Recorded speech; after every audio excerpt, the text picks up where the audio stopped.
Olá, sejam todos bem-vindos a mais uma aula de Ovinocultura e Caprinocultura com a professora Suiane no curso de Medicina Veterinária.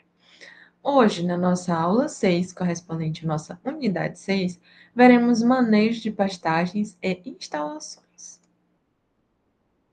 Como as pautas da nossa aula, teremos um panorama das pastagens brasileiras, gramíneas forrageiras, formação de pastagens, manejo de pastagens e creep feeding com creep grazing e as instalações. Então, veremos um pouco de tudo aqui, um completão.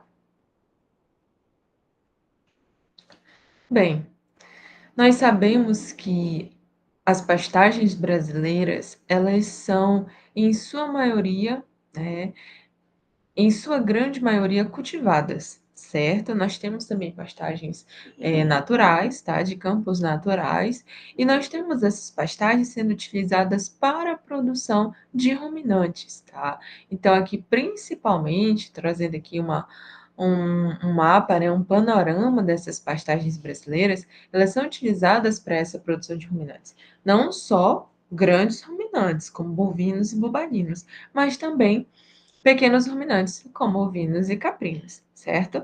Aqui nós temos uma evolução da pastagem nos últimos 36 anos.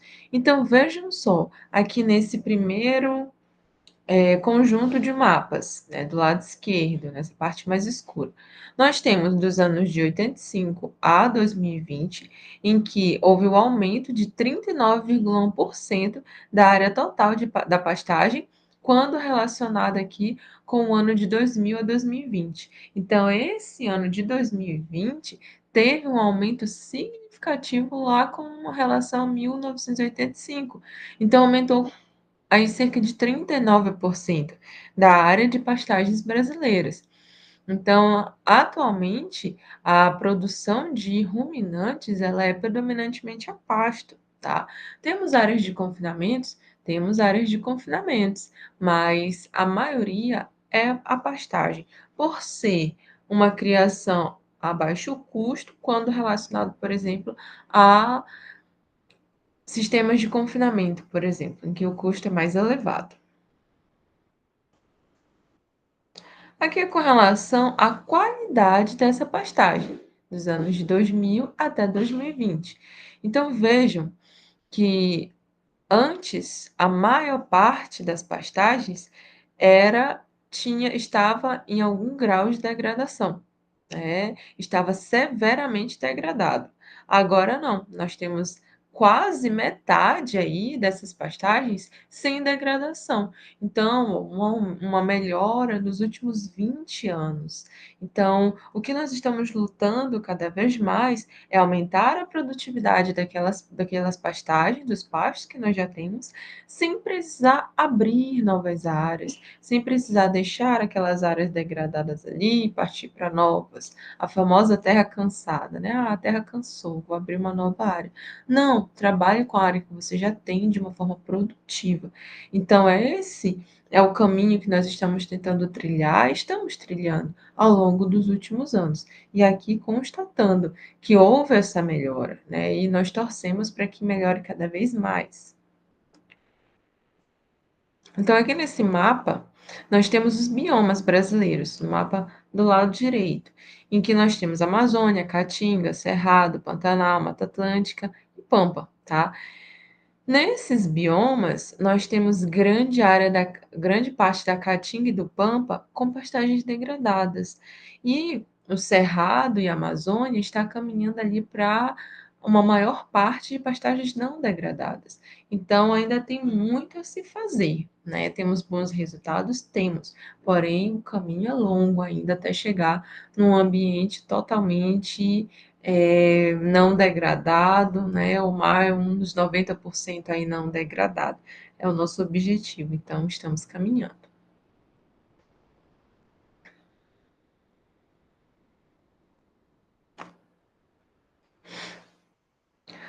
Vamos ver agora algumas gramíneas forrageiras que são utilizadas aqui para a alimentação desses ruminantes, desses pequenos ruminantes.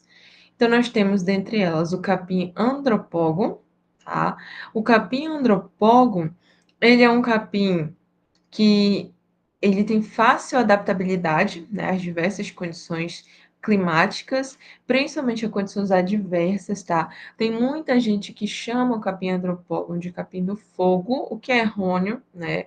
Apesar de que, vou fazer uma, renovar essa área, vou queimar tudo, depois o capim vem bonito. Na verdade, não, isso é ilusório, é momentâneo, a questão da cinza ali que virou um certo adubo. Porém, a longo prazo, está degradando, está prejudicando imensamente o solo e, consequentemente, o sistema solo-planta, tá?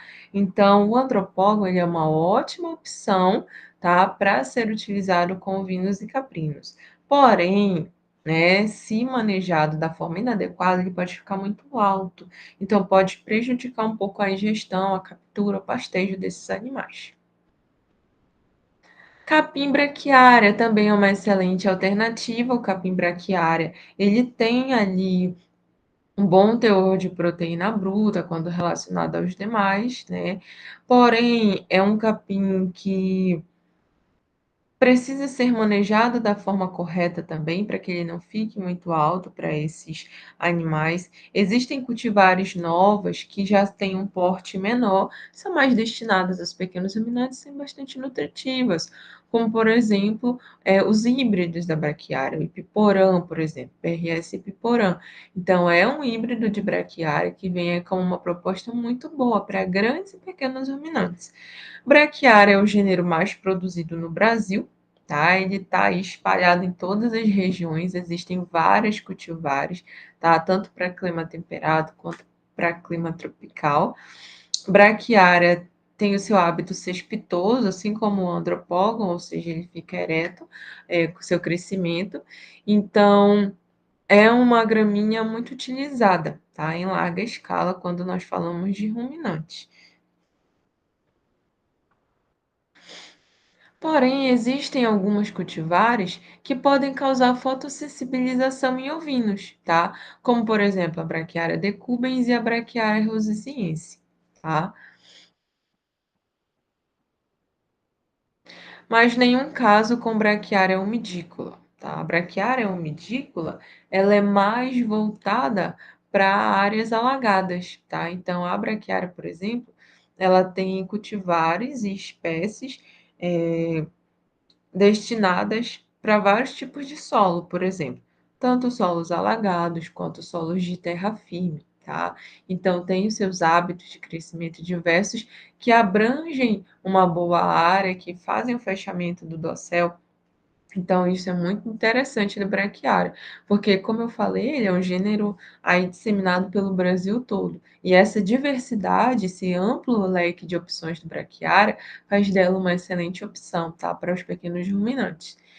Quando relacionado, por exemplo, a cultivares do gênero Sina ou do pânico, ela tem um valor nutritivo mais baixo, tá? Então, ela acaba, algumas de seus cultivares não sendo recomendada para pequenos ruminantes, como, por exemplo, o Braquiária umidícola, tá? Ele é mais destinado aí para equinos, por exemplo, é mais utilizado, tá? Eles gostam bastante. Então, a Braquiária umidícola, ela já tem esse valor nutritivo muito baixo. Então, é como se fosse a última opção de todas as outras braquiárias. Então, para o pequeno ruminante, ela não fica muito interessante, até porque ela é de terra alagada. Então, o alagado não é interessante para os pequenos ruminantes, para não ter problema de casco. Então, por isso que ela não é muito recomendada para esses animais. Mas os demais são boas opções.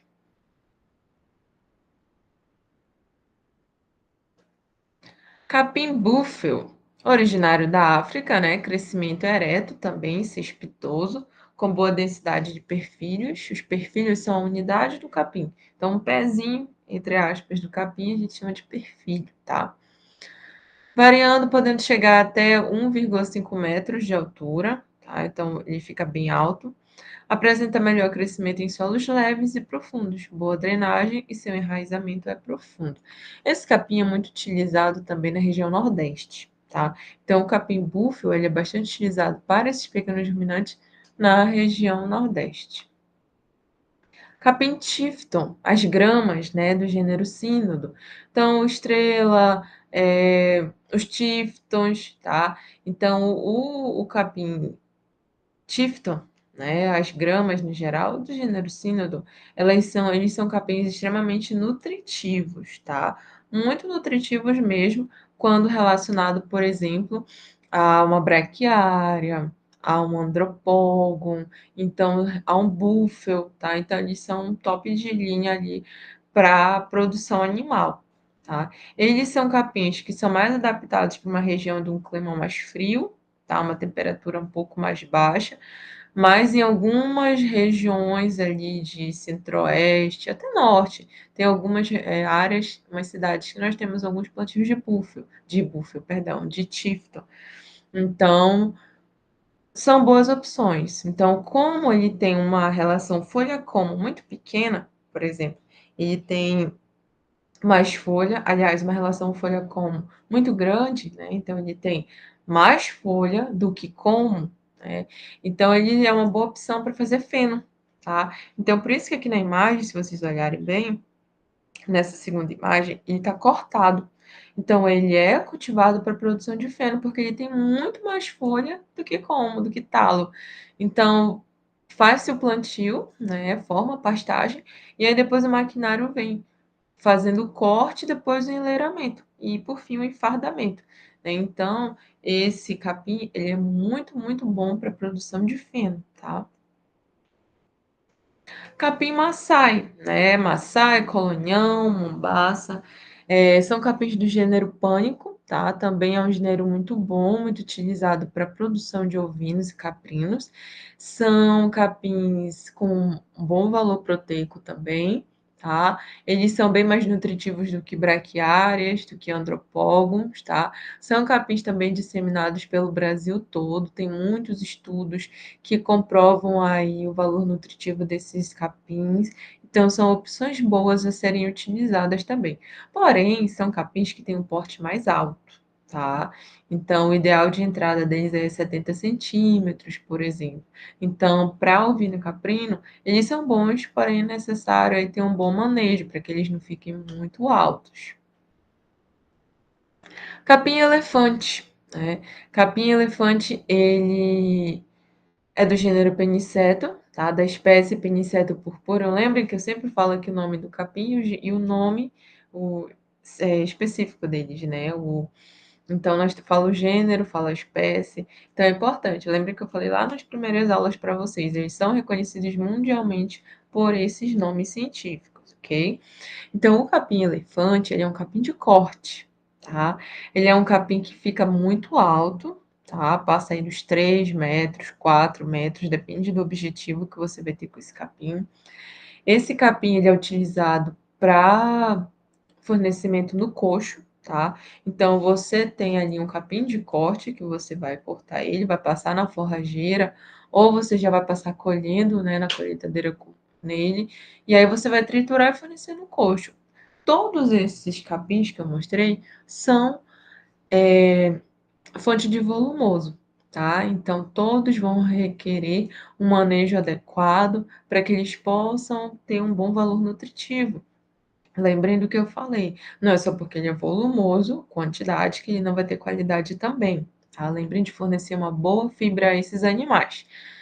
Então, o capim-elefante, ele não é para pastejo, como os demais, ele é um capim de corte, tá? Tem muitas cultivares sendo utilizadas na Pieca, Meron, o próprio capiaçu, tá?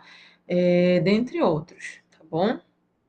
Curumi também, que é uma cultivar mais recente de capim-elefante, que inclusive é utilizada para produção de silagem, tá?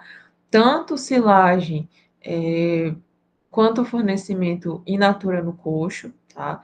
Então, são opções aí de volumosos de bom valor nutritivo para ser fornecido para esses ovinos e caprinos. Vamos falar um pouquinho sobre a formação dessas pastagens.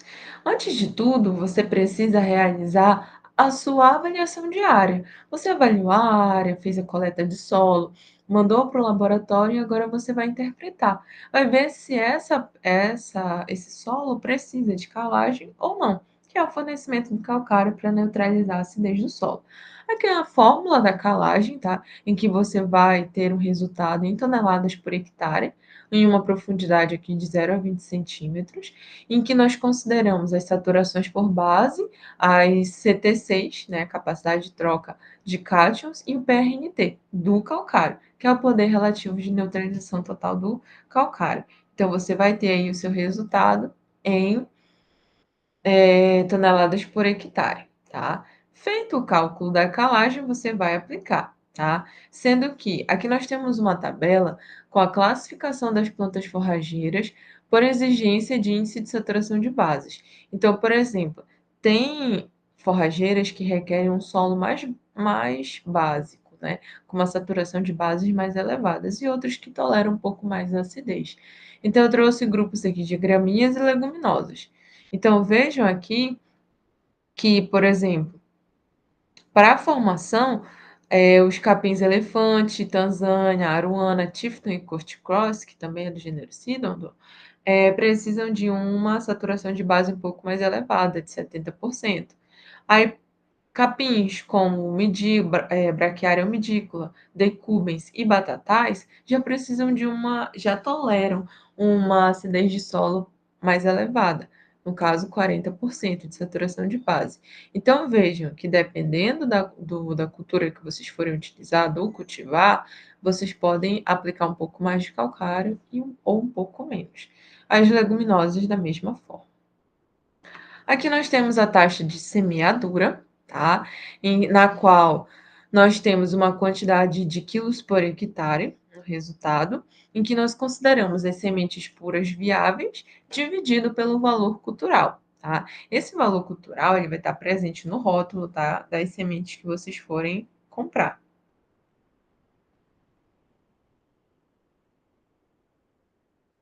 Muito bem.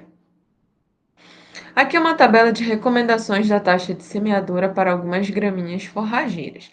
Nós temos aqui as gramíneas capim andropógon, braquiarão, capim braquiária, capim umidícola, capim búfio, capim aruana, capim tanzânia, maçai, milheto, capim corticóis e capim elefante, tá?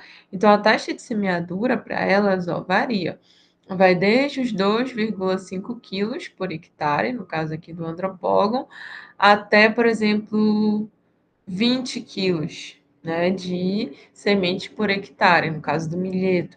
Então, varia bastante aqui a quantidade. Então, vai da cultivar que você está utilizando para a formação da sua pastagem. Muito bem. Realizada a formação das pastagens, agora nós vamos manejar. Então, existem algumas características, né, que nós levamos em consideração, como, por exemplo, as características morfogênicas, as estruturais e o acúmulo de forragem do pasto, tá?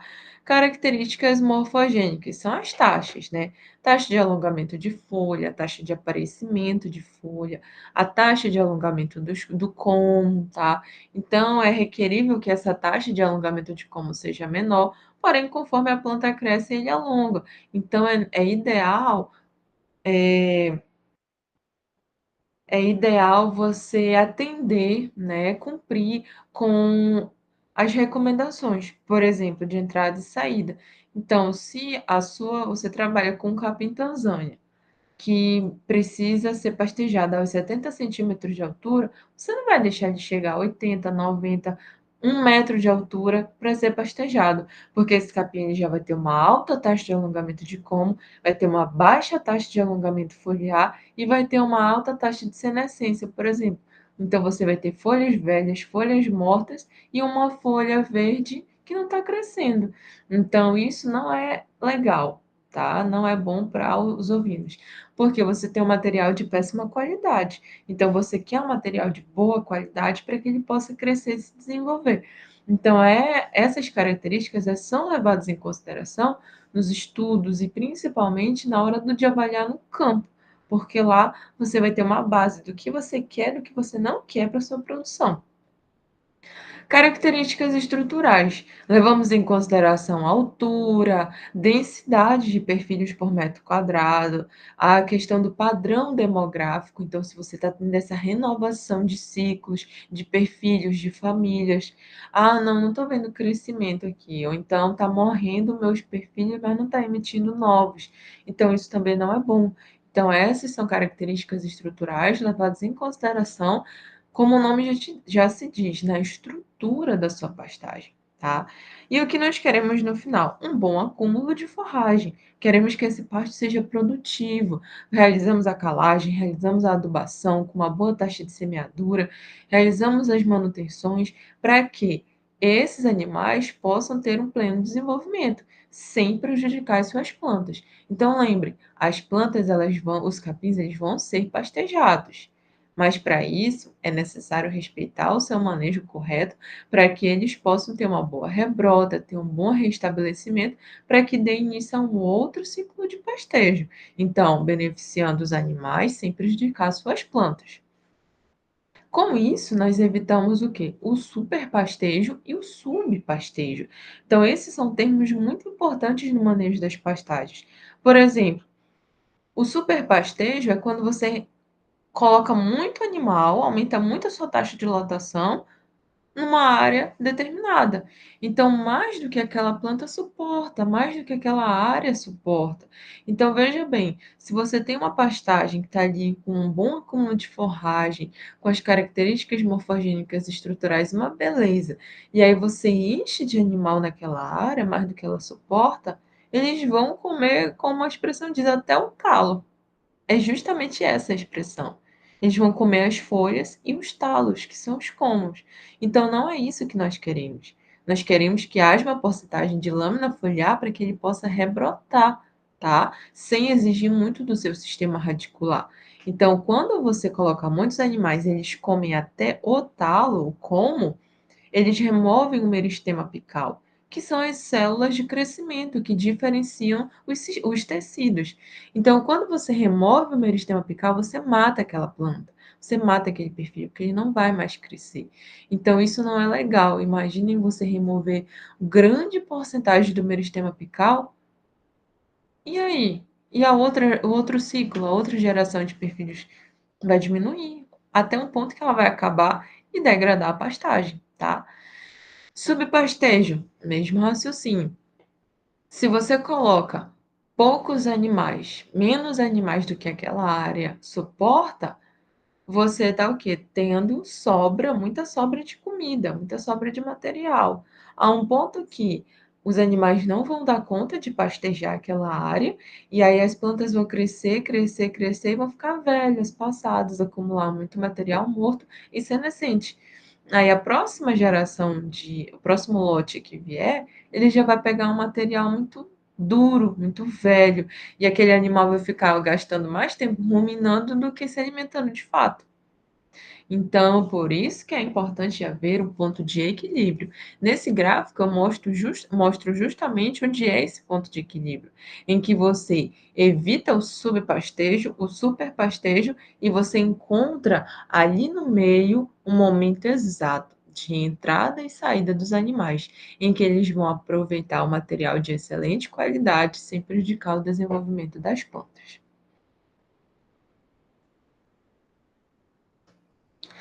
Então, com isso, nós consideramos a época do pastejo, se ela é chuvosa, se ela é seca. Logo, na época chuvosa, você tem mais oferta de forragem, na época seca, não. Sistema, se ele é contínuo ou rotacionado, ou seja, lembrem lá do sistema semi-intensivo, intensivo, tá? Intensidade, como eu falei, a altura do pastejo, a altura do resíduo. E frequência de pastejo, ou seja, esses são dias, quais são os dias de ocupação daquela área e os dias de descanso, para que aquele material possa rebrotar. Aqui nós temos um exemplo do pastejo rotacionado, em que nós consideramos aqui piquetes, né, em que os animais vão passar um determinado tempo em um piquete, logo, atingiu a altura de saída, eles vão para a segunda área. Atingiu a altura de saída, vão para a terceira área, e assim sucessivamente, ao ponto que, quando eles chegarem no último piquete, o primeiro piquete que eles visitaram já vai estar apto a ser pastejado. Então, esse é o manejo do pastejo rotacionado. Aqui nós temos uma tabela de sugestão de manejo para lotação rotacionada com ovinos e caprinos na época chuvosa do ano. Tá? Nós temos períodos de descanso, de entrada e de saída. Lembrando que esses valores já são pré-estabelecidos, tá? Por pesquisas, muitas pesquisas já consolidadas, em que constatou-se que essa é a altura e de entrada e de saída adequada para esses materiais. Os capins prostrados podem contribuir com a formação do microclima úmido, temperaturas amenas, favorecendo o desenvolvimento de larvas infectantes de nematóides gastrointestinais, né? Ou seja, no período chuvoso aí podem ser um bom mecanismo de contaminação desses ovinos. Lembrem das verminoses. E por fim, aqui falando um pouquinho sobre o creep feeding e o creep grazing, tá? Então, a alimentação exclusiva e diferenciada para as crias, tá? Em que o creep feeding você tem ali no coxo das fêmeas, né, das matrizes dos adultos, você tem um local pequeno em que só consegue entrar aquele determinado animal, a cria, né? Então, você tem uma portinha aqui, a imagem. Você tem um coxo em que tem uma cerquinha, então vejam que a altura é de 90 centímetros, então só quem consegue passar aqui, nessa altura de 90 centímetros, são animais na fase de cria. Então tem um alimento diferenciado, justamente para não haver a predominância desses animais maiores, né? Então eles são dominantes, eles vão afastar os animais pequenos e vão acabar aí consumindo esse alimento e deixando os menores com fome, né, prejudicando seu desenvolvimento. Então, essa é uma alternativa tanto para o creep feeding, que é o coxo, quanto o creep grazing, que é essa outra imagem, que é uma área também separada do pasto para esses animais menores, tá bom? Em que eles só vão conseguir passar, tá? Animais aí na sua fase mais jovem. As instalações para a criação de ovinos e caprinos de corte devem ser simples, baratas e funcionais. No sistema de produção de carne ovina e caprina, baseia-se em pastagem, tá? E as instalações básicas são bebedouros, cerca, coxo para fornecimento de mistura mineral, coxo para o fornecimento de alimentos volumosos suplementares e curral de manejo. Então é importante você ter aqui um depósito para essas rações, né? Guardar maquinário, escritório.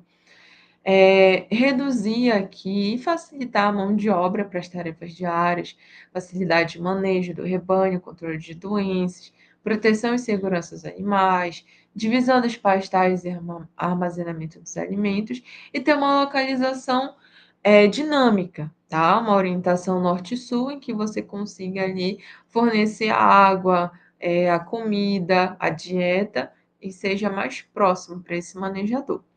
Aqui nós temos um curral de manejo para ovinos e caprinos, tá? Esse curral ele pode ser baixo, pode ser suspenso, como os apriscos. Então isso vai ajudar muito com a questão da umidade, problema de casco. Aqui na frente dessa rampa na entrada você pode colocar um pé dilúvio, tá? Com uma substância de iodo ou cal para esterilizar esses cascos. E também você pode fornecer um piso ripado, tá? Então é meio que obrigatório você ter um piso ripado para que as fezes dos animais possam cair por entre as ripas e não haver acúmulo. Vários tipos de cerco podem ser utilizados, de arame, elétrica, madeira, de tela, cercas vivas, dentre outros, tá? Então, esse é um pouco mais sobre as instalações desses ovinos. Então, ela tem que ser barata e de forma dinâmica, ok? Para o manejo desses animais.